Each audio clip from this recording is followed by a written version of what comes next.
হাত থেকে বাঁচাতে তারেক রহমানকে ফোন করে কেঁদে কেঁদে জীবন ভিক্ষা চেয়ে একই বললেন রামিসার খুনি সোহেল।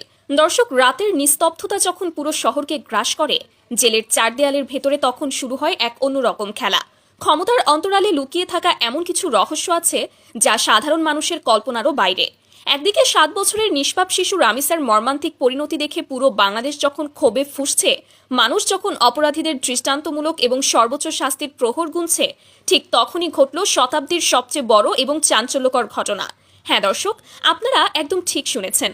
জেলের অন্ধকার শেলে বসে কড়া নিরাপত্তার সব জাল ছিন্ন করে সর্বোচ্চ শাস্তির হাত থেকে নিজের প্রাণ বাঁচাতে সরাসরি শীর্ষ রাজনৈতিক নেতা তারেক রহমানকে ফোন করেছে মূল অভিযুক্ত সোহেল রানা, একটি সাধারণ আবাসিক এলাকার অপরাধী যার নামের পাশে যুক্ত হয়েছে দেশের সবচেয়ে ঘৃণ্য একটি ট্যাগ।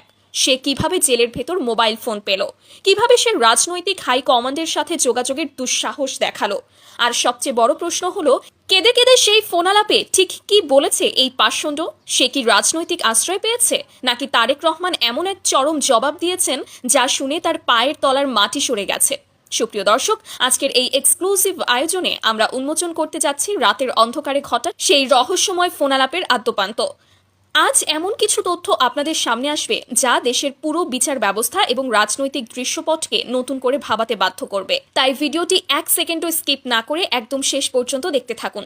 সুপ্রিয় দর্শক, সময় তখন রাত 2:30। পুরো দেশ যখন ঘুমে আচ্ছন্ন, জেলের হাই সিকিউরিটি সেলের ভেতরে তখন ঘামছে অভিযুক্ত সোহেল রানা। রিমান্ডের সেই চরম থেরাপি এবং পুলিশের জেরার পর সে খুব ভালো করেই বুঝে গেছে যে সাধারণ কোনো আইনের ফাঁকফোকর দিয়ে এবার আর তার বাঁচার কোনো সুযোগ নেই। তার চোখের সামনে সারাক্ষণ ভাসছে শাস্তির সেই অন্ধকার ভবিষ্যৎ।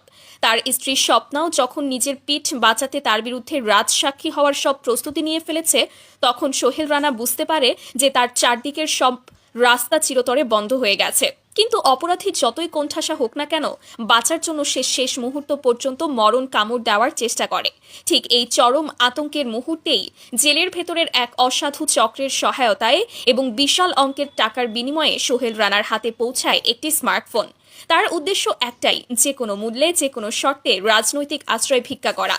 কারণ সে জানে এই দেশে একমাত্র রাজনৈতিক শক্তির ছায়াই পারে তাকে এই নিশ্চিত পরিণতির হাত থেকে ছিনিয়ে আনতে। অন্ধকার শেলের এক কোণে বসে ঘামে ভেজা কাপা কাপা হাতে একটি বিশেষ নম্বরে ডায়াল করে সোহেল রানা। নম্বরটি দেশের রাজনীতির অন্যতম শীর্ষ ক্ষমতাধর ব্যক্তিত্ব তারেক রহমানের। সে ভেবেছিল রাজনৈতিক নেতারা হয়তো তাদের কর্মী বা সমর্থকদের যে কোনো অপরাধ অন্ধের মতো ক্ষমা করে দেন। সে ভেবেছিল মিথ্যা গল্পের জাল বুনে সে হয়তো শীর্ষ নেতৃত্বকে বিভ্রান্ত করতে পারবে। ফোনের ওপাশে যখন রিং হচ্ছিল, তখন সোহেলের বুকের ধুকপুকানি যেন ট্রেনের